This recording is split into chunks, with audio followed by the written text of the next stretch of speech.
Pessoal, boa noite a todos. Meu nome, para quem não conhece, é Divonaldo. Eu sou aqui líder do grupo de apologética e também do grupo da ABC2 em Maceió. Em nome do grupo, a gente quer saudar a todos com bem-vindo. É um prazer muito grande ter cada um de vocês aqui. E hoje, a gente vai tratar sobre um tema bem pertinente, aproveitando aí que amanhã é 31 de outubro, dia da Reforma Protestante. Por esse mês, a gente achou por bem apresentar alguns pontos interessantes da Reforma. A gente falou sobre alguns solas da Reforma, e hoje a gente vai continuar a apresentação e o Jadson vai falar sobre convergências e divergências acerca da democracia moderna e da Reforma Protestante. Mais uma vez, bem-vindo a todos. E eu vou começar aqui com a oração.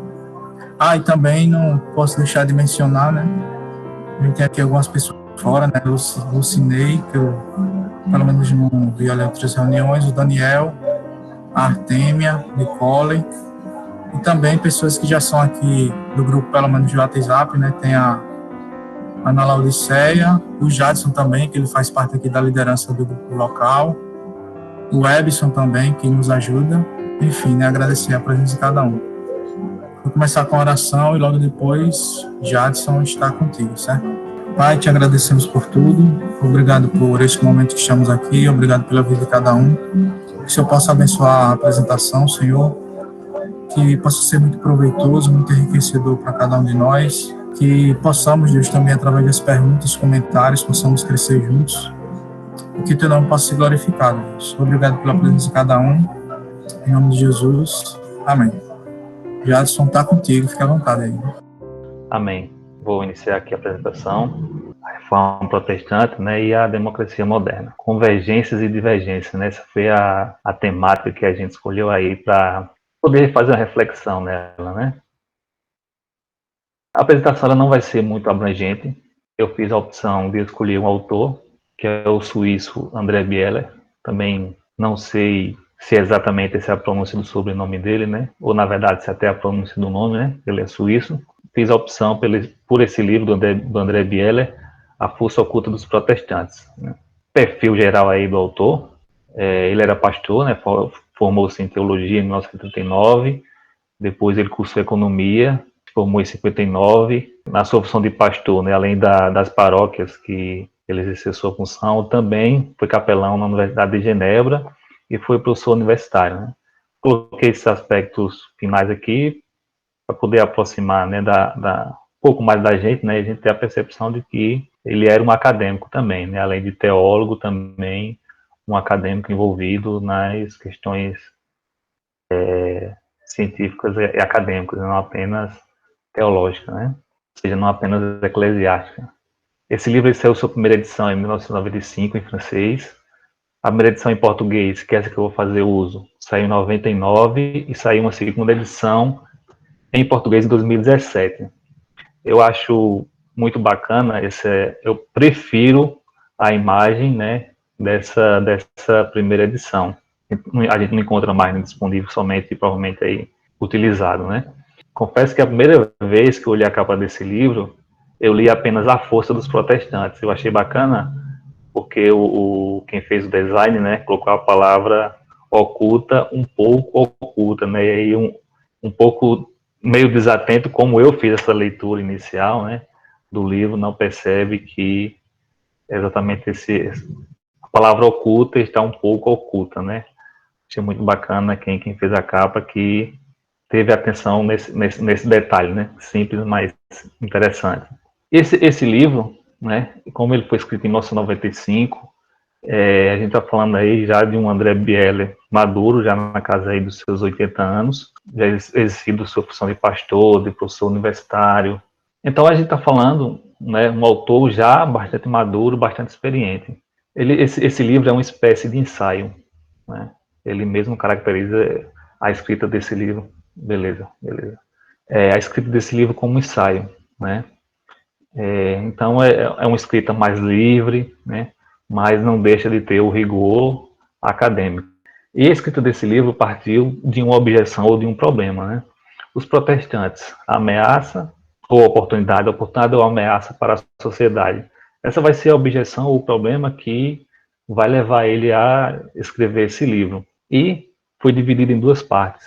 A primeira parte contendo seus aspectos políticos e a segunda parte seus aspectos econômicos. Essa segunda parte a gente não vai tratar aqui, vai tratar apenas da primeira parte. Sobre essa segunda parte, é até recomendável o outro livro dele, tem em português também, que é O Pensamento Econômico e Social de Calvino. É um livro mais denso, mais completo, mais amplo. Mas aqui a gente só vai tratar desse primeiro aspecto, ou seja, é só a primeira parte do livro, e dentro dessa primeira parte, algumas características que eu selecionei, que na minha síntese eu apontei como as mais importantes. Então, eis a objeção, os protestantes, oportunidade ou ameaça para a sociedade. E essa objeção, o André Biele fez a partir da observação de dois intelectuais católicos. Esses dois autores católicos, eles vão ter percepções distintas acerca das consequências ou do desdobramento da reforma protestante na sociedade moderna. Eu estou pensando moderna nos termos cronológicos, né, da história, né? Antiguidade, medievo, moderna e contemporânea. A influência da reforma, ou o que foi esse evento chamado reforma, ou protestantismo, quais as consequências, quais os desdobramentos sociais desse evento.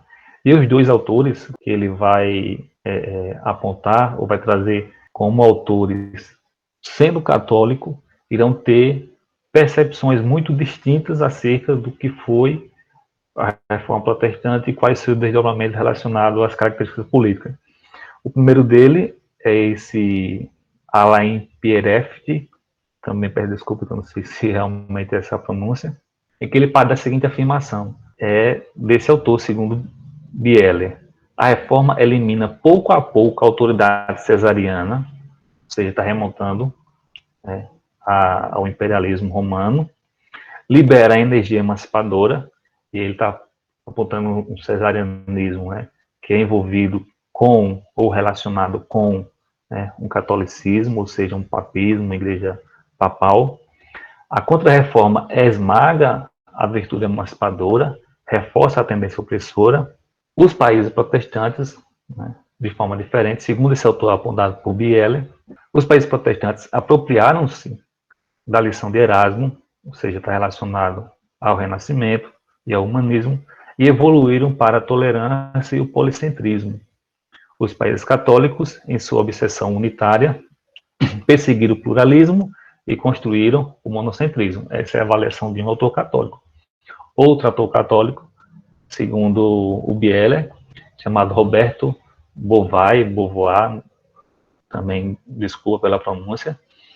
Segundo o Biele, esse autor deplora o espírito, ao mesmo tempo revolucionário e mercantil dos calvinistas, as quais imputa no rastro de incontáveis polemistas católicos do século XIX, ou seja, no século XX, esse autor também está escrevendo. Os dois autores escreveram na década de 80, segundo o Biele.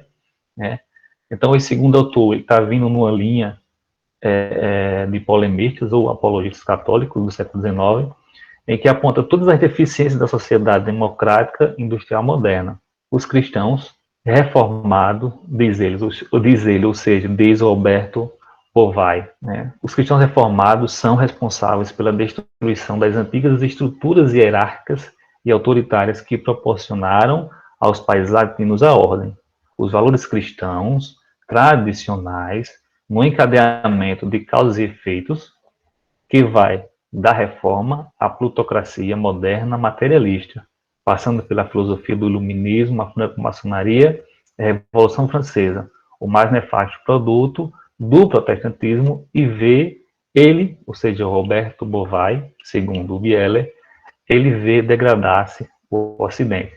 Então, a objeção, o problema que vai levar o Biele a escrever esse livro é a partir desses apontamentos, Então, qual foi, ou seria de fato, como realmente aconteceu, quais as consequências do protestantismo, da reforma protestante para a sociedade moderna, Qual desses julgamentos, ou dessas observações, ou dessas percepções de dois autores católicos estariam mais coerentes com aquilo que as sociedades modernas vieram a ser ou a se tornar-se. O próprio Biele faz um apontamento do seu propósito nesse livro, que é considerar o grau de pertinência das observações e considerações dos autores que acabam de ser citados, pois todas elas contêm uma parte de verdade, ou seja, há elementos que eles apontam a serem considerados e poder-se-á constatar finalmente de uma parte, e aqui eu vejo como a teoria do livro, geral do livro, né, do Biele, que aponta isso: toda religião induz a uma política, e de outra, que toda política oculta uma crença. E nesse aspecto, né, ele revela ou apresenta o porquê do termo oculto no título do livro, né? A força oculta dos protestantes. E que força é essa, né? Que está oculta? É porque essa força política, né, por trás dela, né, tem uma crença ou tem uma fé, que no caso é o protestantismo. Porque toda política, ou seja, todo mecanismo, toda forma de governo, ela tem por trás uma crença, e aí seja profana ou ela religiosa. Ou seja, essas sociedades que se secularizam, ela aponta uma crença. Eu aponto esse elemento, e é importante, interessante a gente ficar atento quanto a ele, e à medida ao longo da apresentação eu vou estar relembrando ele, que toda religião induz uma política, e toda política oculta uma crença. E a análise dele começa em observar o que foi a Renascença ou Renascimento, a sua relação com a Reforma. O primeiro aspecto histórico que ele vai observar é a relação entre a Renascença, o Renascimento, o Humanismo e a Reforma. E dessa relação vão ter elementos que convergiram e vão ter elementos que divergiram. E daí que o subtítulo da nossa apresentação, né? Porque para o Biele é exatamente nesse ponto, nesse momento da história, em que elas convergem, ou seja, o Renascimento ele vai tomar uma direção e o protestantismo, a Reforma, vai tomar outra direção, que elas vão divergir, né?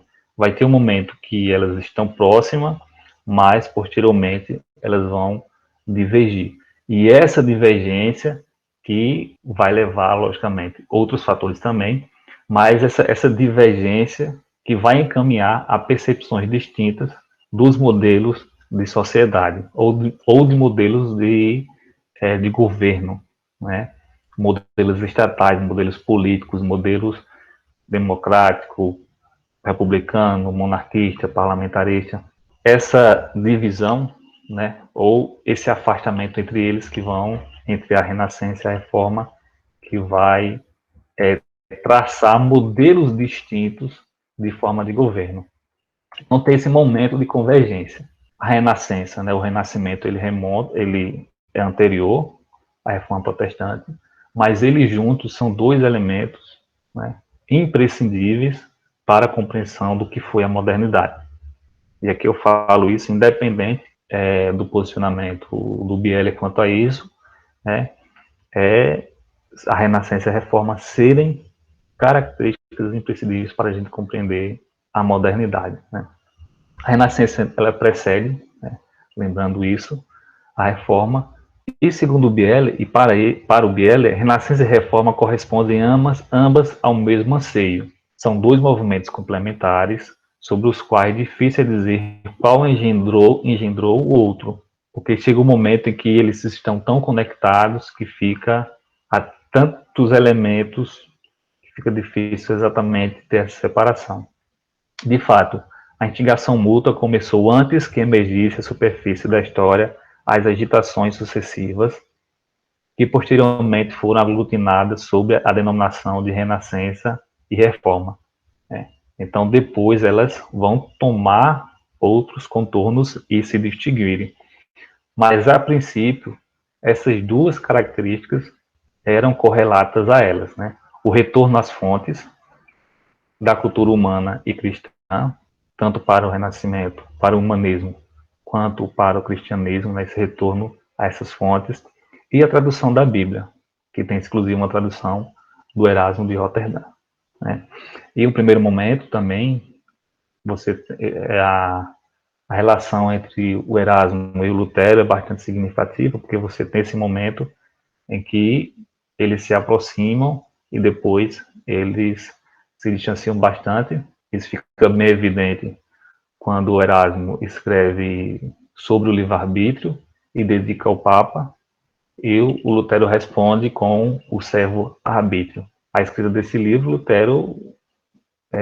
para Lutero, né, ele afirma que só foi aceito o que Erasmo afirmava porque se colocava contra o próprio Lutero, né? Porque para Lutero, segundo Lutero, todas as heresias que ele apresenta naquele escrito, que caso ele não estivesse escrevendo contra Lutero, ele seria penado. E vai ter alguns problemas relacionados ao Erasmo, Portugal, Espanha, por exemplo, né? É interessante que essa relação tão próxima entre o humanismo, o renascimento, né, e a reforma, a Inquisição em Portugal, ela vai ter dificuldade em separar os seguidores do Erasmo dos seguidores de Lutero.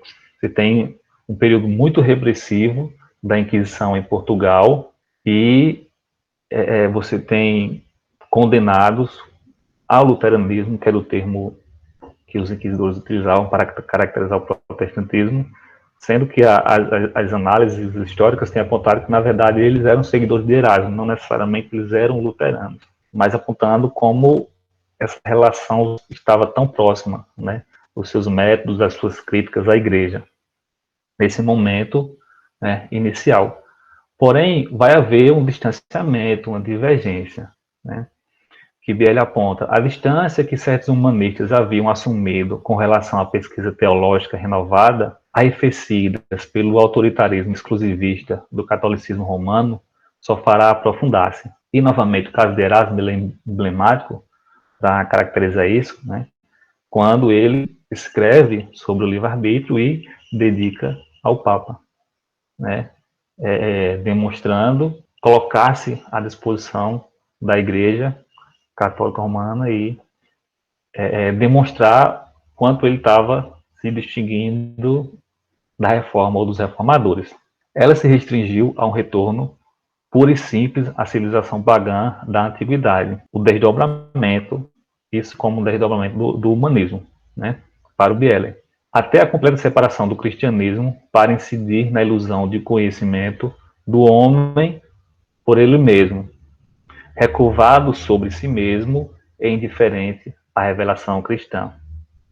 É o que a gente chama de antropocentrismo, o desdobramento, a consequência do renascimento ou do humanismo, né, desse retorno às fontes humanas, né, se desdobrou no olhar para si mesmo. Né. Tal será a fonte de todas as extravagantes utopias que produzirão as ideologias políticas modernas, origem dos sangrentos conflitos do século XX. Ou seja, para o André Bieler, esse olhar que se desdobrou, né, o humanismo, o renascimento, né, de olhar para as fontes da antiguidade e nela olhar para o homem em si mesmo, né, que vai conduzir aí no texto não tem, mas nesse intervalo, né, nós tivemos aí o iluminismo, né, entre esse momento de separação em que o humanismo ele vai tomar esses contornos, ele vai ser aprofundado com o iluminismo e posteriormente essas ideologias contemporâneas.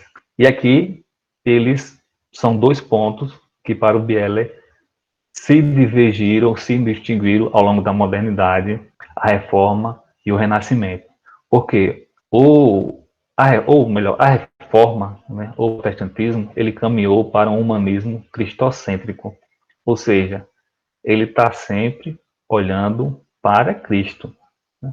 Então, o referencial humano é o próprio Cristo. Não é o referencial do próprio homem, mas o Deus encarnado. Então, esse humanismo da reforma é um humanismo que propôs, né, o olhar para Cristo humano, ou seja, Cristo que é referência a ser olhada. Enquanto que o humanismo do Renascimento, ele vai se encaminhar para que o homem olhe para si mesmo sem que olhe para Cristo. Isso é com uma tendência anticlerical, né? Devido às críticas que os humanistas faziam à estrutura da igreja, né? Essa crítica anticlerical ela vai se aprofundar principalmente com os pensadores iluministas, né? Enquanto que o humanismo cristocêntrico ele não tem essa característica anticlerical. Então essas duas características que para o André Bieler vão distinguir, vão aproximar, mas também vão distinguir a reforma protestante, o protestantismo do Renascimento. Aproxima, mas também se distancia, né? O André Bieler também ele vai apontar 3 características ou funções da ética reformada, né? A reforma, para ele, né, vai apontar 3 funções, né? A primeira dela, e a principal, é a função espiritual, né? A reforma ela foi essencialmente um evento com o objetivo de alcançar, né, o interior do homem, a sua espiritualidade, o seu relacionamento com ele. Ou seja, a reforma ela era religiosa, porém ela tem desdobramentos em todos os aspectos, né, da vida social, político, econômico, social, né? Mas ele quer apontar o seguinte: essa característica essencial dos reformadores, né, é espiritual. E eles apontavam, né, para que o homem deveria arrepender-se, né, desse arrependimento ocorrer o perdão e então a sua conversão. Com o humanismo, né, para o Bieler antropocêntrico, você vai perder essa característica, né? Enquanto a reforma, ela aponta que o homem, o caráter espiritual dele tem que ser observado, tem que estar atento.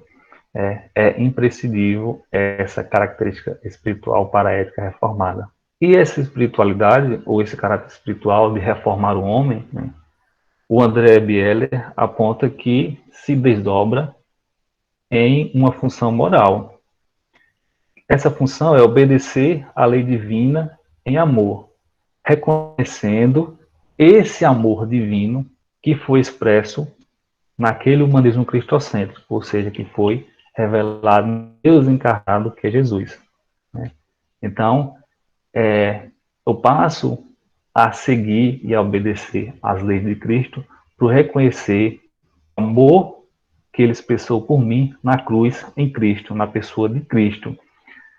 Isso, para o Bieler, teve um rompimento, porque o servir, né, a Deus, para ele, era um servir visto como obrigação. Então, essa moral da ética reformada vê como uma obrigação, mas sim como um serviço por reconhecimento desse amor de Cristo, desse amor de Deus revelado em Cristo, né? E aí eu, né, passo a servir por meio desse reconhecimento, ou seja, não é algo que eu sou obrigado, mas sim eu reconheço esse amor e sirvo por ele. E a ética política, né? Como isso se desdobrou, né? Essa espiritualidade e essa moralidade, ela é vista politicamente na política, né, para que ela constitua uma ordem social, econômica e política que seja viável e duradoura. Agora, outro elemento que ele vai apontar, que é o elemento, né, que materializa a ação do homem no tempo, no mundo, nas circunstâncias, que é o elemento de maior rompimento, que é o sacerdócio universal, né? O sacerdócio universal, ele traz uma característica distinta de como o cristão ele era visto até então. Um dos primeiros ensinamentos evangélicos pela reforma que mais transtornou a condição humana com relação às concepções da Idade Média, ou seja, a percepção que caracteriza um rompimento, é a proclamação de que um chamamento individual é endereçado por Deus a cada indivíduo, qualquer que seja ele, e sem intermediação necessária de uma hierarquia clerical, o que faz de cada indivíduo uma pessoa única e inteiramente responsável por si própria. E aqui a gente pode dizer, né, que o André Bello está falando de um princípio de responsabilidade, né? A ética reformada, ela passa a exigir, né, do indivíduo, do fiel, do cristão reformado, né, essa responsabilidade, né, que ele tem como sujeito, como cristão, como indivíduo, né, reformado, ou seja, o indivíduo que teve uma nova vida, que tem uma nova vida em Cristo Jesus. Essa é a responsabilidade primeira dos indivíduos de exercer-se em todos os domínios. Em outra apresentação, nós tratamos também de como o rei Roicas ele vê a importância do sacerdócio universal para o desenvolvimento das ciências, né? E o sacerdócio universal ele é um elemento, né, que distingue completamente, né, que rompe com a forma do cristão se relacionar até então com o outro, né? Esse chamamento individual para o sacerdócio universal é um elemento imprescindível que vai deslocar o olhar do cristão reformado, como ele vai agir em todos os domínios. Se são em todos, nele está o político, né? Está a forma de governo, né? Como a igreja ela vai ser gerida, né? Está olhar como a sociedade ela vai ser organizada, né? É a partir da responsabilidade que o sujeito se vê, né, nesse chamado individual, né? A responsabilidade ela se desloca de uma hierarquia, ou seja, a responsabilidade não é minha, mas sim de outro, para ver em si a responsabilidade da ação, né? Ou seja, ver em si o agir conforme os parâmetros estabelecidos na lei divina. Então, como isso vai se refletir nos modelos de organização da sociedade? Aquelas três funções éticas e o sacerdócio universal, né? O sacerdócio universal como uma característica intrínseca ao protestantismo, à reforma, um elemento não contido no catolicismo. No âmbito religioso, como no âmbito temporal, no regime teocrático, como no regime césaro-papista, a autoridade vem de cima. Ela dita sua vontade, suas ordens e suas leis a um povo, educado para recebê-las e obedecê-las. Esta é uma razão pela qual o exercício da democracia será tão tardio e tão difícil nos países do leste, assim como nas nações católicas. Porque esse modelo, né, ele tende a ser centralizado e hierárquico, gerando tendências autoritárias, né? Isso aqui é uma análise suspecto da sociedade, né? Não é uma lei da natureza fixa, né? Então ele fala em tendências, né? Modelos das igrejas, né? Modelos clericais que são centralizados e hierárquicos, que constituem essas comunidades, essas igrejas, né? Refletiram nos modelos que foram instituídos na forma de governo político, na forma de gerir o Estado. E isso apresenta o quê? Sociedades que se desenvolveram a partir de modelos religiosos centralizados e hierárquicos, tenderam e tendem a implantarem governos autoritários. E nos séculos seguintes, surgem na Europa outros tipos de governo que se forjam a partir das mentalidades protestantes e das estruturas democráticas de suas igrejas.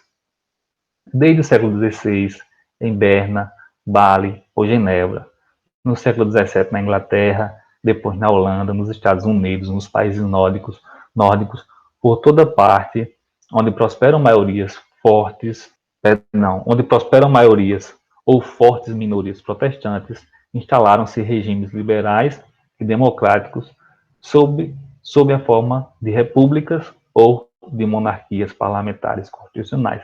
Por que essa tendência? Porque o modelo oriundo da reforma, o modelo eclesiástico das igrejas reformadas, eles são um modelo descentralizado. E o modelo descentralizado, eles tenderam a oferecer à sociedade um modelo democrático, ou seja, um modelo em que você tem uma descentralização das decisões políticas. Esses dois modelos, né, distinguem as sociedades formadas pela convicção protestante reformada, né, das sociedades modernas alicerçadas no catolicismo, que prevaleceram no catolicismo romano. Né? Essa é a distinção, envolvido com outros elementos, né, que a gente já apontou aqui. E na história, como isso aconteceu, né, os aspectos históricos. Então ele aponta 4 eventos do desdobramento dessa percepção. A Declaração de Independência holandesa, a Holanda, ou melhor, os Países Baixos, né, os países do norte da Europa, eles eram colônias espanholas, né, então eles estavam sob o jugo do governo católico da Espanha. E lá foi a partir dos escritos calvinistas sobre o direito de resistência aos tiranos que os revolucionários justificaram sua ação. Então, a partir daqueles modelos, né, que tiveram seus elementos já apontados ali em Genebra, né, em Berna, então, alguns locais, né, alguns lugares já em que tinha o predomínio reformado, eles se viram de inspiração, né? E esse direito à resistência, né, ele é apontado já desde Lutero, pouco enfatizado, porém ele já pode ser notado na leitura de alguns de seus escritos, né? Em Calvino também, né? Mas ele é aprofundado com os calvinistas. A Revolução Inglesa, né, ou a Revolução Gloriosa, que para o Bieler não se tratava mais de uma realeza do direito divino, e o princípio da soberania do povo é doravante conquistada. O rompimento do século XVI, que vai constituir a igreja inglesa, a igreja anglicana, né, ela vai passar por muitos embates, por muitos problemas, mas vai permanecer com a característica centralizadora, né, aos moldes do catolicismo romano. E no século XVII, que ela vai romper por completo nesse modelo organizacional, e então para o Bieler é aí que nasce a primeira grande democracia moderna. Desculpa que eu esqueci de falar, né, a gente está falando aqui de democracia, mas ela, por isso que eu distingo agora a democracia moderna, mas a gente remonta às concepções democráticas da antiguidade. O outro fator, né, foi a Declaração de Independência Americana, que para o Bieler foi um produto característico da tradição anglo-saxônica e puritana proveniente da Grã-Bretanha, né?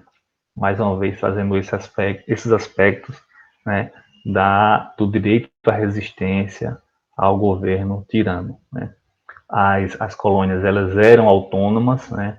E quando o governo inglês, né, eles já tentavam há alguns anos, né, terem mais independência do governo inglês, e à medida que o governo inglês ele vai tentar sufocar e ter mais domínio sobre as colônias americanas, elas olham para o governo inglês como um governo tirano e aí evocam, né, o direito da resistência aos tiranos. A Revolução Francesa, desculpa que tiveram 2 A's aqui, ela tem outros elementos que vão trazer uma distinção desses fatos, né, históricos anteriores, né, que é devido à característica do que era o território francês naquele período, né. E o primeiro que ele aponta é a questão dos huguenotes franceses. Eles se envolveram na Revolução porque eles, né, vinham de um longo processo de luta e perseguição do catolicismo no território francês. Então eles também vão evocar o direito à resistência, né, à tirania, só que outro fator vai ter muito peso na Revolução Francesa, que é o anticlericalismo, né? Diferente do que aconteceu, nesses outros eventos, né? Você não tem o anticlericalismo como você vai ter na Revolução Francesa. Por que esse anticlericalismo ele surge com mais força na Revolução Francesa, ou melhor, ou mais exato, na França do século XVIII, né? Devido, para André Bieler, à interferência da Igreja Católica no governo da França. Tá? Então, é esse elemento que vai distinguir e vai levar a Revolução Francesa a características distintas dos fatos que aconteceram nesses eventos anteriores, né? Esse anticlericalismo dos revolucionários franceses, que vai distinguir fortemente. Então, são esses os aspectos básicos que eu separei do que o André Bieler vai compreender, né, de como essas sociedades, né, que se desenvolveram a partir ou por meio, né, de uma forte presença dos reformados e as sociedades modernas católicas. O primeiro momento, junto, né, associado a uma certa relação próxima com o humanismo, depois eles se distanciam de que forma? O protestantismo ou os reformados, eles vão prezar por um humanismo cristocêntrico, ou seja, o referencial é a pessoa de Cristo, né? Enquanto o humanismo renascentista, ele vai se encaminhar para o antropocentrismo, e os modelos que serão instituídos nas igrejas protestantes, os modelos descentralizados, tenderam a constituir sociedades descentralizadas.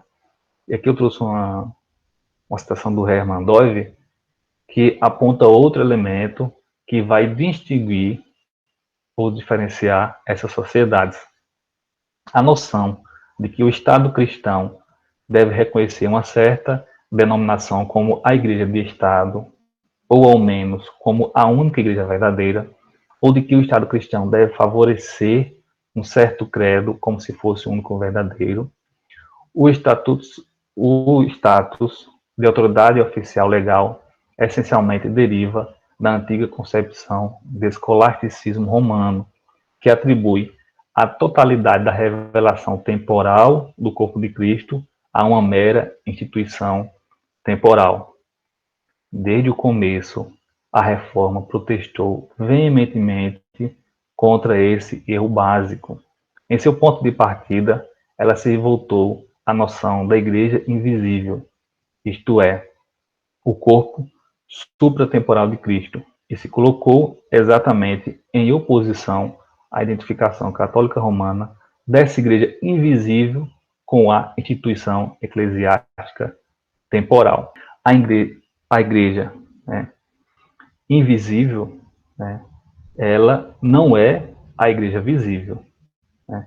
Essa distinção da reforma apontada pelo Dove se desdobra, né, é outro elemento característico que molda as sociedades protestantes, porque como a Igreja Católica ela se vê como a Igreja de Cristo, e fora dela, né, ou seja, essa igreja é a igreja temporal, é a igreja aqui estabelecida na Terra, que é a igreja, ela vai, ou os seus proponentes, terão muita dificuldade em separar, ou distinguir, ou ver como, usamos o termo de Dover, esferas distintas da sociedade, a instituição igreja do Estado, né? Porque essa igreja que é temporal é a igreja que é o corpo de Cristo, né? Então ela tem dificuldade, ou os seus proponentes, os seus seguidores e adeptos têm dificuldade em separar essa instituição temporal, igreja, da instituição também temporal, o Estado, o governo temporal. Isso se reflete essencialmente na pessoa do Papa e no Vaticano, né, em que ele é o chefe, né, tanto do corpo, né, espiritual como do corpo temporal, né. Ele tem essa dupla característica, né, de ser o príncipe, né, espiritual e ser o príncipe temporal. Isso tem desdobramento, por exemplo, na compreensão da efetivação da Inquisição no território italiano, né, ali em Roma, né. Provavelmente vocês já ouviram que o Papa ele não poderia condenar a fogueira porque, né, ele, sendo representante de Cristo, não poderia derramar sangue ou executar, né. Nessa condição de príncipe, né, espiritual, ou seja, né, o líder do corpo espiritual de Cristo, não. Porém, foi levado em consideração ele ser também o chefe de Estado, né, do território italiano em Roma, né, do Vaticano, né. Então, na condição de chefe de Estado, ele poderia condenar e mandar executar os hereges. Essa característica, né, vai ser distinta na reforma, porque à medida que os reformadores veem que essa igreja visível ela se distingue né, ela é distinta da igreja invisível, né, que é a verdadeira igreja, que é guiada por Cristo, né, que não erra, não falha, né, é a igreja inerrante, é a igreja espiritual, né. Essa igreja ela é invisível, ela não é a igreja visível, ainda que ela venha a ser revelada ou ser revestida na igreja temporal, mas ela se distingue da igreja atemporal e da igreja invisível. Isso, né, leva, ajuda ou facilitou a compreensão para que as sociedades protestantes elas vissem com mais facilidade a separação entre o governo da igreja e o governo do Estado, porque eles veem que são instituições distintas. Ambas estão sob a soberania de Deus, mas não estão sob o controle da igreja visível, mas sob o domínio da igreja invisível de Cristo. Ambas as instituições, mas elas têm funções distintas a exercerem no mundo, né? Mas para a gente se aproximar um pouco da nossa realidade, né, eu vou deixar uma questão para a gente refletir, e aí eu vou encerrar, que a gente trazer isso para o Brasil, né, para a nossa realidade. Às vezes a gente pensa a reforma um pouco distante. Então, esses elementos, né, que eu trouxe, como eles têm sido desdobrados no Brasil, né? Quais os princípios do cristianismo reformado que os evangélicos, ou seja, protestantes, têm se apropriado do âmbito dos aspectos políticos, né? Nós, né, temos proposto um modelo descentralizado, né, um modelo que tende a ser democrático. E aí tem um artigo, né, do Augusto Nicodemos, em O Tempra e o Mores, que saiu no livro O que Estão Fazendo com a Igreja, com o título, né, desse artigo é A Alma Católica dos Evangélicos no Brasil, que ele inicia o texto assim: os evangélicos no Brasil nunca conseguiram se despir totalmente da influência do catolicismo romano. Nisso reside, em parte, a raiz da atual crise que experimentam. Ele vai abordar outros aspectos, né, não são os aspectos políticos que eu estou falando aqui, são aspectos, né, eclesiástico de funcionamento da igreja, mas talvez, né, essa alma, né, católica dos evangélicos no Brasil traga muitas respostas para os modelos distintos, né, ou diferentes, ou modelos que romperam, né, entre os modelos propostos pelos reformadores e os modelos que a gente tem visto se relacionar na igreja evangélica no Brasil. E encerrando, uma citação do Carter Lindbergh da História da Reforma. O legado da reforma na política não serviu apenas para o protesto profético contra as injustiças. Muitas das posições doutrinárias do movimento contribuíram para o aumento de uma consciência democrática. E com essa citação eu encerro. São quase 8 horas. Obrigado a paciência de todos.